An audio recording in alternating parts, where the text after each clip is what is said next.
આપણે સૌ ખરેખર ખૂબ જ ભાગ્યશાળી છીએ કે આપણને પરબ્રહ્મ પુરુષોત્તમ નારાયણ શ્રી સ્વામિનારાયણ ભગવાનની ઉપાસના અને ભક્તિ કરવાનો અવસર પ્રાપ્ત થયો છે. આપણે સૌ એટલે પણ પરમ ભાગ્યશાળી છીએ કે આપણને પુરુષોત્તમ નારાયણના અખંડ ધારક સંત, ગુણાતીત સંત, સાક્ષાત અક્ષર બ્રહ્મ એવા પ્રમુખ સ્વામી મહારાજનો અનેક વર્ષો સુધી લાભ મળ્યો. આપણે એટલે પણ ભાગ્યશાળી છીએ કે આજે પણ એ જ અક્ષર બ્રહ્મ, એ જ ગુણાતીત સંત, એ જ સત્પુરુષ, એ જ ભગવાનના અખંડ ધારક સંત મહંત સ્વામી મહારાજ રૂપે આપણને મળ્યા છે. અને એ આપણા ગુરુ છે અને આપણે એમના શિષ્ય છીએ. આ બહુ જ મોટી વાત છે. એની સાથે સાથે આપણે પણ એટલે પણ પરમ ભાગ્યશાળી છીએ કે સ્વામિનારાયણ ભગવાને પોતે જ જે સિદ્ધાંતની સ્થાપના કરી, વચનામૃતના પાને પાને જે સિદ્ધાંતને પ્રગટ કર્યો, સ્પષ્ટ કર્યો, પ્રતિપાદન કર્યું, પ્રસ્થાપિત કર્યો, જે વેદો, ઉપનિષદો અને અનેક આપણા વૈદિક સનાતન ધર્મની પરંપરાની અંદર જે શાસ્ત્રો આવે છે એની અંદર નિરૂપાયેલ સિદ્ધાંત હતો, એ અક્ષર પુરુષોત્તમ સિદ્ધાંત મહારાજની દયાથી ને આપણા ગુરુહરિના પરિશ્રમથી આપણા સૌના જીવની અંદર દ્રઢ થયો છે. આપણે એટલે પણ ભાગ્યશાળી છીએ કે આવો દિવ્ય સત્સંગ આપણને પ્રાપ્ત થયો અને આપણને સેવા મળી છે. કોઈ પણ સાધના હોય, એ તપ રૂપે હોય, યાત્રા રૂપે હોય, એ વિચાર રૂપે હોય, એ શિક્ષણ, એજ્યુકેશન રૂપે હોય, કોઈ લખતા હોય, કોઈ પ્રવચન કરતા હોય, કોઈ સમજતા હોય, કોઈ સમજાવતા હોય, કોઈ ધ્યાન ધરતા હોય, કોઈ માળા ફેરવતા હોય, પ્રદક્ષિણા કરતા હોય, કોઈ પણ સાધના હોય, એ સાધનાનું યથાર્થ ફળ એ જ છે કે એ પ્રાપ્તિ સુધી પહોંચે. ધંધાની ચર્ચા આપણે કલાકો સુધી કરીએ, અઠવાડિયાઓ સુધી કરીએ, રોજ સાંજે ભેગા થઈને બિઝનેસની ચર્ચા કરીએ, પણ પ્રાપ્તિ જ ન થાય તો, બિઝનેસ શરૂ જ ન થાય તો શું કરવાનું? કોઈ પણ સાધના હોય, એ સાધનાની ફળશ્રુતિ એ છે કે એ પ્રાપ્તિ સુધી પહોંચવું જોઈએ. આપણે ભાગ્યશાળી એ છે, કોઈ સાધના કરી નથી ને પ્રાપ્તિ સુધી પહોંચી ગયા છે. તાળી પાડવાની વાત હવે આવશે. કાંઈ કર્યું નથી ને પ્રાપ્તિ સુધી પહોંચી ગયા એટલે પ્રાપ્તિ સમજાતી નથી. તાળીઓ પાડો.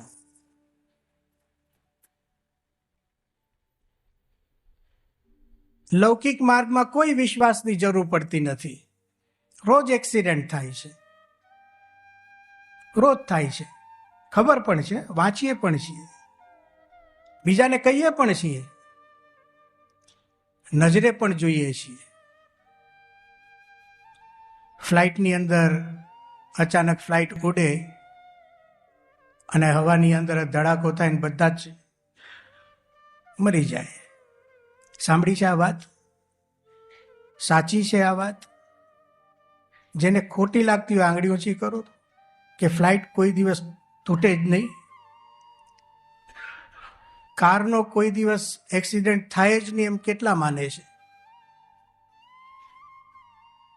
કોઈ માનતું નથી. તોય રોજ બેસીએ છીએ. અરે બુદ્ધિશાળી છીએ કે કોણ છીએ? રેશનલ છીએ આપણે? કોઈ લોજિક જેવું સમજીએ છીએ કે નહીં? આને વિશ્વાસ કહેવાય. તર્ક એમ સમજાવશે કે ગાડીમાં એક્સિડન્ટ થાય એટલે ન બેસાય. વિશ્વાસ એમ સમજાવશે કે વાંધો નહીં, હું જે ગાડીમાં બેસું એનો તો એક્સિડન્ટ ક્યારેય નહીં થાય. અમારે મુંબઈની અંદર જૂનો સભા મંડપ અત્યારે છે, પણ જગ્યા બદલાઈ ગઈ છે. અક્ષરભુવન હતું અને એની અંદર પહેલા માળે બાપાએ બહુ જ લાભ આપ્યો. જેમ લંડન મંદિરની અંદર બાપા કેટલો સરસ લાભ આપતા પ્રમુખ સ્વામી મહારાજ, આજે મહંત સ્વામી મહારાજ લાભની મોટી દુકાન ખોલી છે. લાભનું સદાવ્રત ચાલે છે અત્યારે.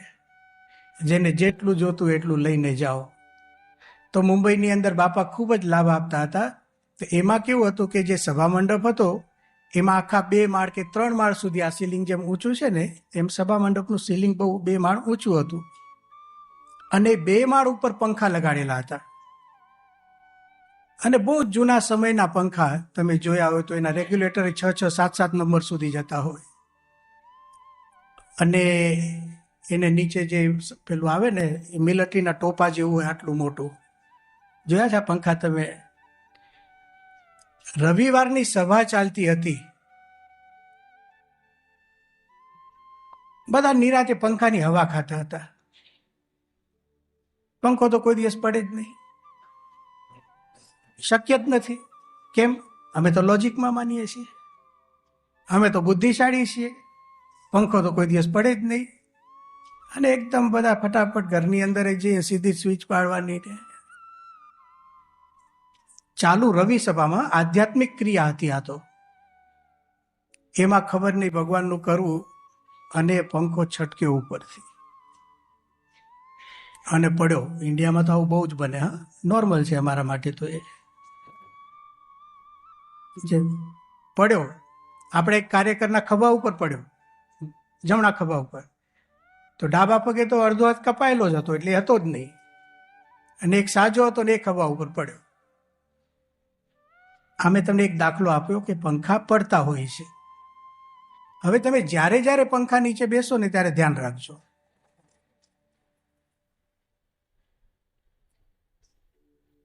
અને જો કોકને આ ઘૂસી ગયું ને, શંકા વસ્તુ એવી છે એ પાગલ થઈ જાય. એટલે જેટલા પંખા જોઈએ ને ત્યાંથી દૂર ચાલે. કેમ? કે પડ્યો હતો એક પંખો પડ્યો હતો. અને જેને જોયું હોય ને એને તો એમ જ થાય. સમજાવવાની વાત એ છે, લૌકિક માર્ગની અંદર કોઈને કહેવું પડતું નથી કે વિશ્વાસ રાખો, વિશ્વાસ રાખો, વિશ્વાસ રાખો. અને બાપા બિચારા કેટલું કહે છે આપણને કે પ્રાપ્તિ તો જ સમજાશે, વિશ્વાસ વગર શક્ય નથી. એનું કારણ શું છે? બહુ જ એક સામાન્ય રીતે સમજાવી વાત છે. બાપા આજે સવારે પણ ખૂબ સરસ વાત કરી હતી કે જે વસ્તુ આપણી ઇન્દ્રિયોનો વિષય નથી, આપણે ટેવાયેલા છીએ માનવા, કઈ રીતે માનીએ છીએ? આપણી સ્વાભાવિક ટેવ કેવી છે કે 5 આપણી જ્ઞાનેન્દ્રિયો, 5 આપણી કર્મેન્દ્રિય, 4 આપણા અંતઃકરણ, પણ આપણે 4 કરતા એક મન સમજીએ એટલે કે બુદ્ધિ સમજીએ. એનાથી જેટલું આપણે પ્રાપ્ત કરી શકીએ, આ ઇન્દ્રિયો અને અંતઃકરણ, મારા જેવા શબ્દ વાપર્યા છે વચનામૃતમાં, એનાથી જેટલું પ્રાપ્ત કરી શકીએ એને જ સત્ય કહેવાય, એનું જ અસ્તિત્વ આ ભૂમંડળ પર હોઈ શકે, આવી આપણી માન્યતા છે. અને આજ મોટાભાગના નાસ્તિકો છે આ પ્રકારનું માને પણ છે. ઇન્દ્રિયાતીત કોઈ વસ્તુ હોઈ શકે. યતો વાચો નિવર્તન્તે અપ્રાપ્ય મનસા સહ. અમુક વસ્તુ એવી છે કે જ્યાં મન પણ પહોંચી શકતું નથી. એક સીધો જ દાખલો છે. અત્યાર સુધી જે વસ્તુને અનુભવી ન હોય, તમે યાદ કરી બતાવો, યાદ કરી બતાવો. એને મનમાં ચિત્ર યાદ કરો. હા, જે અનુભવ્યું છે, હું કહીશ કે તમે કોમ્પ્યુટર યાદ કરો તો યાદ આવશે, અનુભવ્યું છે ને. હું તમને એમ કહું કે તમારા ગામનું ઝાડ યાદ કરો તો એ યાદ આવશે.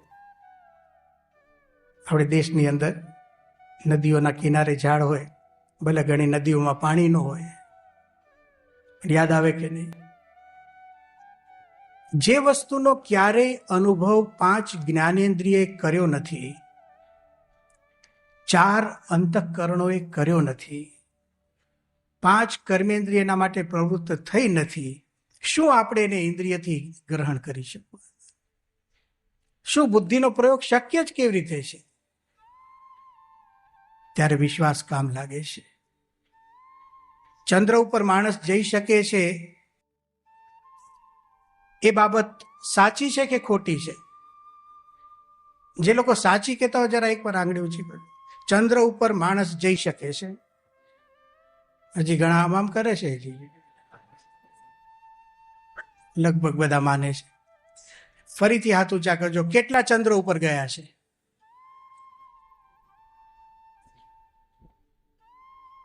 આને વિશ્વાસ કહેવાય ભાઈઓ. જે લોકોએ કોઈ તપ નથી કર્યા, કોઈ સાધના કરી નથી, કોઈ જીવનની અંદર સંયમ અપનાવ્યો નથી, એક સ્થૂળ વાત છે. ચંદ્ર તો એક સ્થૂળ બાબત છે. એની પણ વાત આપણે માનીએ છીએ તો કેટલીક વસ્તુઓ ભારતની અંદર એવી વાત થયેલી છે જે ઇન્દ્રિયાતીત છે. 5 જ્ઞાનેન્દ્રિય, 5 કર્મેન્દ્રિય, 4 અંતઃકરણથી પર પણ એક વસ્તુ છે. જેને આ ઇન્દ્રિયો બનાવી, જેને આ અંતઃકરણ બનાવ્યા, જેમણે આ મનુષ્ય શરીર આપ્યું, એ ભગવાન છે. એમના અસ્તિત્વનો સ્વીકાર કરવો, એનાથી આગળ આપણે છે ને વિચારવામાં સમય જાય છે. એટલે બાપા આજ સવારે બોલતા હતા ને, તો એમનો ભાવાર્થ બહુ સ્પષ્ટ હતો કે ગમે એટલો વિચાર કરો, ગમે એટલી બુદ્ધિ, કે બધું નકામું છે એવું સ્વામી બોલ્યા. હવે આપણને એ જ કામનું લાગે છે. એક વખત મુંબઈની અંદર અમે અભ્યાસ જ્યારે કરતા હતા, 1990ની વાત છે, અને આપણા બહુ જ સંનિષ્ઠ હરિભક્તો દર એકાદશીએ આખો દિવસ મંદિરમાં જ રહે, સેવા ભક્તિ કરે, કથા વાર્તા કરે. આપણા કનુ સ્વામી ત્યાં પાર્લાની અંદર રહેતા, એ પછી બીજી ભટ્ટ કરીને હતા, બીજા કનુભાઈ ભટ્ટ કરીને હતા, ઘણા બધા હરિભક્તો, બધા વડીલ હરિભક્તો આખો દિવસ સવારે શણગાર આરતી આવે અને સાંજે સંધ્યા આરતી કરીને જાય. પછી અમારા વારા હોય બધે કથા વાર્તા કરવામાં, કારણ કે આખો દિવસ રહે એટલે કોઈ વાત કરવાવાળો તો હોવો જોઈએ. અમે ભણવાવાળા 5-6 સંતો હતા, બધા કલાક બેસે એમની સાથે. એક દિવસ શું થયું ખબર નહીં, તે હરિભક્તો આવ્યા ને અમને કે આજે તો અમને ન સમજાય વાત કરો. અમે કહ્યું કેમ? એ કે ફલાણા વક્તા અમારે ત્યાં આવે છે ને મુંબઈની અંદર, એટલી સરસ વાતો કરે છે, કંઈ સમજાતું જ નથી. અને સરસ વાતો કંઈ સમજાતું કેમ? ઘણાને શોખ હોય છે, તાર્કિક વાતો થાય, આમથી તર્ક આવે ને આમથી આવે, અને એવા ફંગોળાય ને વિચારો આમથી આમ. ઊભો થાય ને ત્યારે કંઈ ખબર જ ન હોય, કપડાં પહેરેલા છે કે નથી પહેરેલા, ઊભો છું કે બેઠેલો છું, ચાલુ છું કે બોલું છું, કઈ અવસ્થામાં છું, કાંઈ ખબર ન પડે. કોઈ પણ સાધન પ્રાપ્તિ સુધી પહોંચવું જોઈએ, અને એ પ્રાપ્તિને સમજવા માટે વિશ્વાસ હોવો જોઈએ. સ્વામિનારાયણ ભગવાન સારંગપુરના 18મા વચનામૃતમાં કહે છે કે કોઈક શ્રદ્ધાવાન પુરુષ હોય અને એને સાચા સંતનો સંગ મળે, અને એ સંતના વચનને વિશે શ્રદ્ધાવાન થાય, તો શાસ્ત્રની અંદર જેટલા કલ્યાણકારી ગુણ લખ્યા છે ને, એ બધા જ ગુણ એને વિશે આવે. હવે આમાં 50% વાત તો ક્લિયર છે કે શ્રદ્ધાવાન સંત એનો સંગ થાય. પેલા 50%માં કદાચ પ્રશ્ન હોય, બધાની વાત આપણે નથી કરતા, મારા જેવાની વાત છે, કે શ્રદ્ધાવાન પોતે હોય અને શ્રદ્ધાવાન સંતનો સંગ થાય. આજે આપણને એક શ્રદ્ધાવાન સંત, આમ તો પોતે અક્ષર બ્રહ્મ છે, એમનું જ્ઞાન નિત્ય પ્રકાશિત જ્ઞાન છે. એમને કોઈ સાધનાની જરૂર નથી, એમને કોઈ પ્રમાણની જરૂર નથી. આપણે આંખથી જ જોઈ શકીએ આંખ છે, પણ આંખનો ઉપયોગ કર્યા વગર પણ જાણી લે, જોઈ લે, એવા એ પુરુષ છે. તો પણ કેટલી શ્રદ્ધા દર્શાવે છે આપણને ગુરુમાં, શાસ્ત્રોમાં, પોતાના ઈષ્ટદેવની અંદર. તો આપણે પણ શ્રદ્ધા રાખવી. અક્ષર પુરુષોત્તમ આપણો સિદ્ધાંત છે. અને બંને તત્વો પ્રગટ મળ્યા. થોડા સમય પહેલા અમે નાગપુરમાં હતા, અને ત્યાં એક બહુ જ મોટા પ્રોફેસર, જે 15 વર્ષ સુધી એક યુનિવર્સિટીની અંદર વાઇસ ચાન્સેલર તરીકે રહ્યા હતા. એમની સાથે ચર્ચા ચાલતી હતી તત્વજ્ઞાનની. તેમણે વચ્ચે અચાનક એક વાત એ કરી કે બીજી બધી વાતો તો બરાબર છે, એ તો બધે થતી જ હોય, કોઈ પણ ફિલોસોફીની ચર્ચા હોય તો બરાબર છે, એના વિશેષ સિદ્ધાંતો એ તો હોય જ. મને કે તમારું જે આ દર્શન છે જે સ્વામિનારાયણ ભગવાને આપ્યું છે એમાં મને એ વાત વિશેષ લાગે છે કે આ બે તત્વો તમે જેની વાત કરો છો, અક્ષર અને પુરુષોત્તમ, આ બંને તત્વો આ પૃથ્વી ઉપર એને પગ મૂક્યા છે. એ બંને અહીંયા આવ્યા છે, એની પ્રસાદીની વસ્તુઓ તમારી પાસે છે, કારણ કે એ બધી વાત થઈ હતી. અને કે રોજ મંદિરની અંદર એ બંને તત્વોના દર્શન થાય છે અને તમે માનો છો કે આ બંને તત્વો આજે પણ પ્રગટ પ્રમાણ છે. એ વાત માટે મને તમારા માટે ભાવ થાય છે. આ એક વિશ્વાસની વાત. કોઈ પહેલા ધોરણનો વિદ્યાર્થી જ્યારે એ નિશાળની અંદર દાખલ થાય એ કોઈ દિવસ પીએચડીની કલ્પના નહીં જ કરી શકે. ગમે એટલું કરશે તો એ નહીં બનાય. એને વિશ્વાસ જ રાખવાનો છે, આજે હું દાખલ થઈશ, અમુક વર્ષે પીએચડી થઈ જઈશ. કોઈ પણ બિઝનેસમેન હોય, કોઈ ધંધો શરૂ કરે, એને તરત કંઈ કરોડ રૂપિયા દેખાય નહીં, એના હાથમાં ન આવે. માર્ગ સાચો છે તો જેટલું ખરેખર પ્રાપ્તિ કોઈને થઈ હોય અને જેટલો આનંદ આવે એટલો વિશ્વાસોને પણ આવે છે. એને સાધનાનું બળ મળે છે. અને આ પ્રાપ્તિ વસ્તુ કે હકીકત છે. આ કોઈ એવું નથી કે એક માન્યતા હોય કે લોકોને આમ સમજાવી દેવાની વાત હોય. લોકો ઘણીવાર પોઝિટિવ થિંકિંગ કરતા હોય છે, એવી આ વાત નથી. કોઈ ટ્રીટમેન્ટ નથી ગાંડા માણસોની. આ કેવું છે, કોઈ ખેડૂતને ખબર ન હોય, ઉપનિષદોમાં લખ્યું છે કે કોઈ ખેડૂત હોય, એના જ ખેતરની નીચે સોનું ભરપૂર પડ્યું હોય, વાસ્તવિકતા હોય, એના જાણકારો એને કહેતા હોય, પણ એને મનાય જ નહીં. એને તો એના બે બળદ છે ને જે હાંકવાના હોય બળદને, એની અંદર આનંદ માનતો હોય. આજે એવા પુરુષ મળ્યા છે. બે વાતો કરીને આપણે પૂર્ણ કરીએ. અક્ષર પુરુષોત્તમ, અક્ષર પંચામૃત અને પુરુષોત્તમ પંચામૃત, એની વાત કરીને આપણે આ વિચાર પૂરો કરીએ છીએ. 5 વસ્તુઓ અક્ષર બ્રહ્મ માટે આપણે સમજવાની છે અને 5 વસ્તુઓ પુરુષોત્તમ માટે આપણે સમજવાની છે. હું જેમ બોલું એમ તમે બોલજો. પહેલા છે અક્ષર પંચામૃત. પહેલું અમૃત અક્ષર છે. અક્ષર છે. બીજું અમૃત તે અવતરે છે. ત્રીજું અમૃત એ ગુણાતીતાનંદ સ્વામી છે. ચોથું અમૃત એ સદાય પ્રગટ રહેશે. પાંચમું અમૃત એ આજે મહંત સ્વામી મહારાજ છે.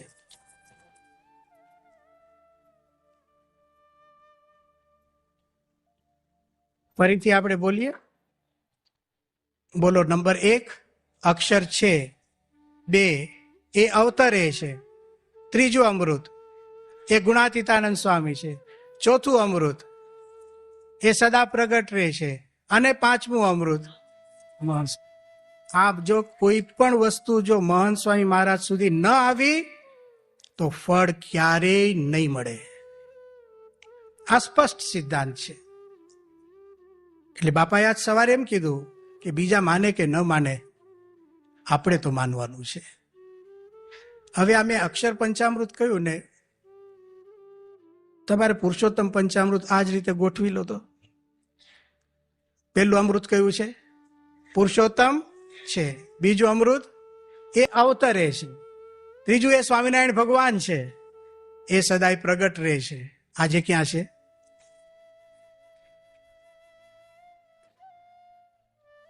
આ પ્રાપ્તિની વાત છે. પુરુષોત્તમનું પણ બોલીએ એક વખત. પુરુષોત્તમ છે, તે અવતરે છે, એ સ્વામિનારાયણ ભગવાન છે, એ સદાય પ્રગટ રહે છે. અને આજે મહંત સ્વામી મહારાજ શ્રી સ્વામિનારાયણ ભગવાનની છે.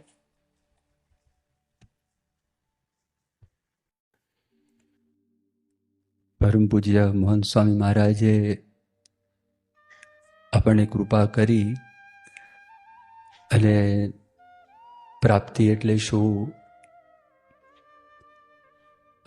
આપણા જીવનની અંદર એ પ્રાપ્તિ આપણે કેવી રીતે માણી શકાય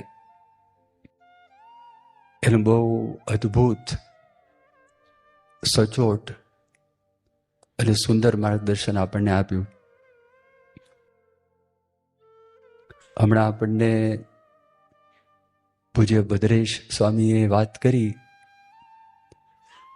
અને આપણને સમજાવ્યું કે આ પ્રાપ્તિ માણવા માટે આપણે વિશ્વાસ રાખવો અનિવાર્ય છે.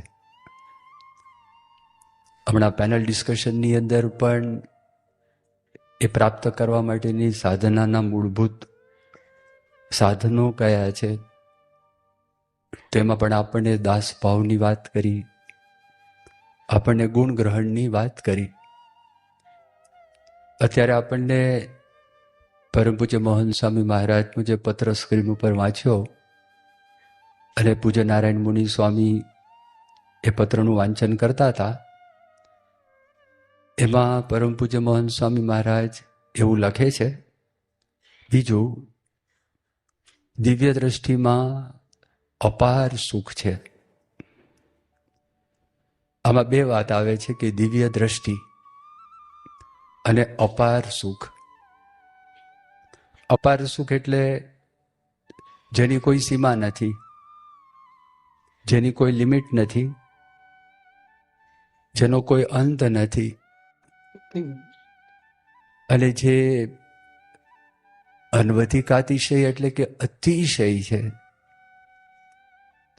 ક્વોન્ટિટીની દ્રષ્ટિએ જોવા માટે જોઈએ તો પણ ઇન્ફિનિટ છે.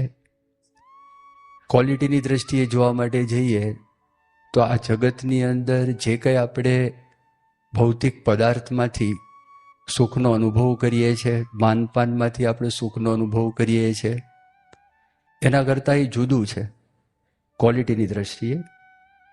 અને ક્વોન્ટિટીની દ્રષ્ટિએ મોહન સ્વામી મહારાજ લખે છે કે અપાર છે, અવિનાશી છે.